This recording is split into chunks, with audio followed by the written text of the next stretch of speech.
Sound box 2.0లో SIM card ని ఎలా వేయాలో నేర్చుకోండి. పరికరం కింద సిమ్ స్లాట్ కవర్ ను తెరవండి. సిమ్ స్లాట్ లో సిమ్ కార్డ్ ని పెట్టి గోల్డెన్ చిప్ క్రిందికి ఉండేలా చూసుకోండి. సిమ్ కార్డ్ స్లాట్ లో సరిపోయే వరకు దాన్ని నొక్కండి. ఈ దశలో జాగ్రత్తగా సిమ్ కార్డ్ పాడైపోకుండా చూసుకోండి. ఇప్పుడు ఇండికేటర్ లైట్ ఎరుపు రంగులో వచ్చే వరకు పవర్ బటన్ ను ఎక్కువసేపు నొక్కి పట్టుకోండి. దీని తర్వాత ఇండికేటర్ లైట్ పసుపు రంగులోకి మారి మీ ఎల్సిడి స్క్రీన్ పై కనెక్టింగ్ పేటిఎం అనే సందేశాన్ని చూస్తారు.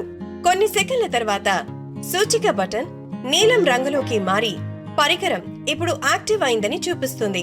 మీరు ఎల్సిడి స్క్రీన్ పై ప్రస్తుత తేదీ మరియు సమయాన్ని కూడా చూస్తారు. బ్లూ లైట్ స్థిరంగా మారిన తర్వాత మీరు చెల్లింపులను అంగీకరించగలరు. ఇంకా ఆడియో నిర్ధారణను కూడా స్వీకరించవచ్చు.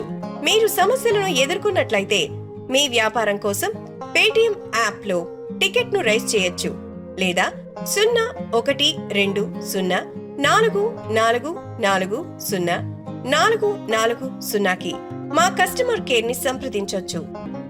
పేటిఎం కరో.